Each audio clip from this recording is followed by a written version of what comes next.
Today I'm going to go over the prices late 2025 into 2026. Median home sale prices overall on Long Island was between $735 and $740. Broken down, Nassau County prices were from $835 to $850,000. Suffolk County was $700 to $725,000. Recent data varies by month and county, but trends are pretty consistent. Nassau County prices were up 3 to 8.4% year over year, depending on the month. That's Nassau County. Suffolk County prices were up 3.7 to 11.1%. Those are year over year increases. The broader Long Island average, typically around 3 to 6% year over year. So the appreciation has been between 4 and 7%. That's the current trend. In the hotter months, 2024 and 2025, prices spiked, or actually appreciation was 8 to 11%. What's driving this is probably the lowest inventory in 30 plus years, strong demand, seller market conditions. Mortgage rates are still relatively high. Right now, they're about 6.4% currently, and that's limiting the number of listings because people, 65% of them, refinanced 5 years ago, and they don't want to leave those current rates. There's only a bunch of groups of people that either have to sell or can sell. So the bottom line is medium home price is $725 to $775. Typical annual appreciation is 4 to 7%. The range of recent year-over-year increases is between 3 and 11%, depending on the timing and the location. Now, who's buying on Long Island? That's the big question. High-income dual earners, that's the baseline buyer.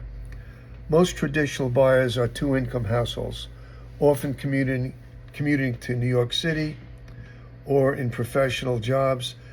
Typical combined income is $130,000 to $150,000 in Suffolk.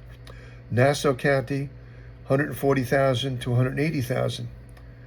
These buyers are actually stretching their budgets, often spending 40 to 50% of their incomes on housing, which is high.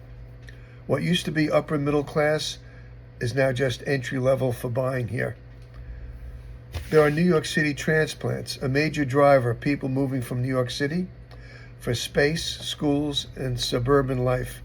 Often, they're already homeowners, bringing equity, which makes their cost a bit lower, higher salaries. They tend to be more competitive and flexible on price.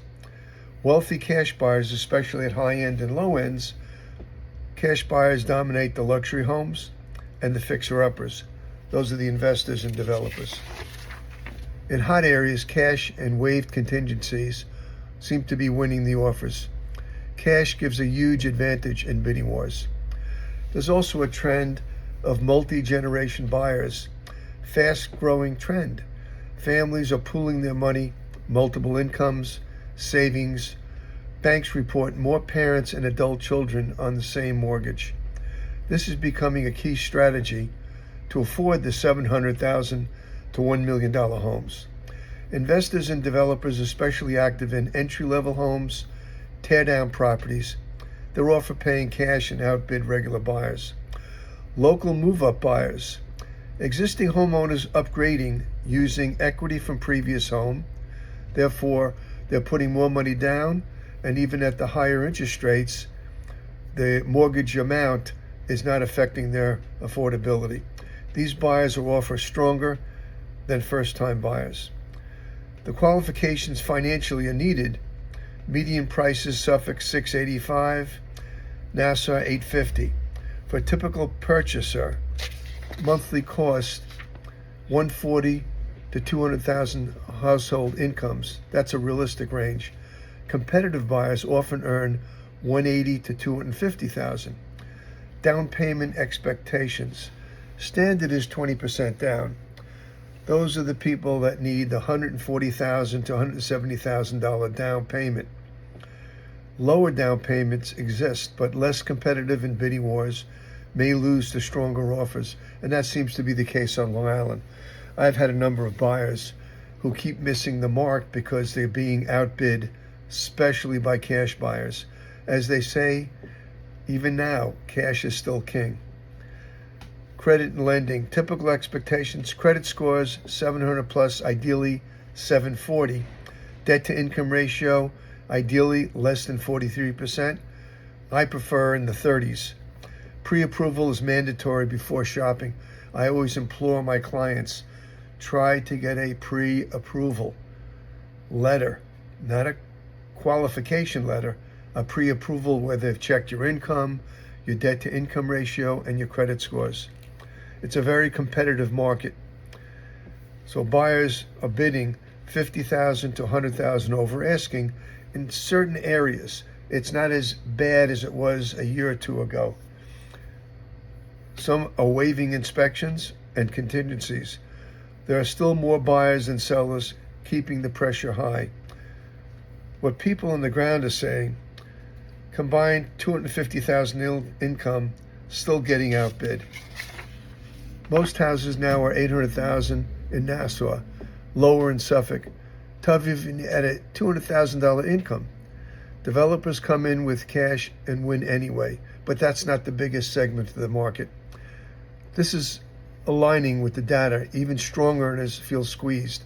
And what I've noticed, even six-figure income buyers, they either don't have the down payment or they just are fearful because there's extra cost even after you buy, and they're not liquid enough to be able to sustain living in the house. So I'm wondering, with all those people that jumped into the market the last couple of years at 7 and 8% rates, will they be able to sustain themselves in the next 3 to 5 years?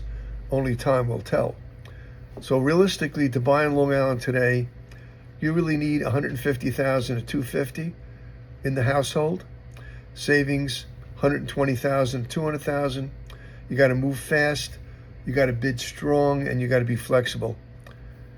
And the buyers you're competing with are dual income professionals, New York City transplants with equity, cash investors, and again, this new multi-generation families where they're pooling their money basically to get into the house. So that's something you got to consider when you're purchasing. You've got to be financially capable. If you're borderline, I would tell you to be very, very careful, especially if you're on a job that might be affected by AI. You know, if your job possibly could be eliminated, you surely don't want to buy a home, maybe an apartment, maybe a co-op or a condo, but you got to look at your job and look at the future and see whether you're not guaranteed a job, but see if you're somewhat bulletproof. And I know administration type jobs are going by the wayside, and there may be some legal positions that'll be eliminated. Anything that AI can do proficiently will eliminate jobs. Right now, I think it was Amazon is eliminating 16,000 blue-collar type jobs, even some white-collar jobs. So one must be careful. Don't go through the FOMO, fear of missing out. You're better off renting if you're a borderline buyer, and put that money into wise investments, hire a financial planner, and secure that money in something that hopefully will make you more than the appreciation of the home.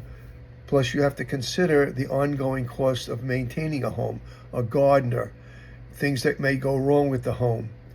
So keep that in mind when you're buying. Watch out for my next video. And if you have any questions, you can call me, Phil, at Turnkey Real Estate at 516-647-4289. And look out for my next video. And you have a lucrative day.